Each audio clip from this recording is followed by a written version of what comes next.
ngayon, alam ko baboy ang ulam ngayon at maraming gulay. Hindi po halatang gutom ako dahil hindi ako kumakain ng umagahan.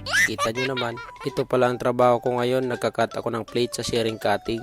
Dito pala sa amin, kapag hindi ka marunong mag-drive ng forklift, kailangan mo mag-practice para matuto ka. Dahil hindi mo matatapos ang ginagawa mo kapag hindi ka marunong mag-drive. Bakalan po kasi dito at kapag marami hindi mo kayang buhatin. Maninipis lang naman ang plate, kaso lang kapag marami na hindi mo kayang buhatin. Plano nga pala ng amo namin na kukuha siya ng Pinoy.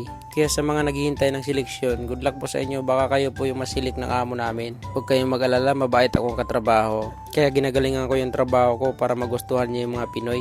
Kasi kung maging pasaway ako dito, baka Indonesian ang kukuhanin niya. Dito mababait yung mga Koreano, lalo na ito. Kita niyo na, oh, patawa-tawa lang. At siyempre, libre ang pabahay ko dito. Pero ito yung tirahan ko. I-reveal ko to sa sunod kong video. Maraming salamat sa inyo guys.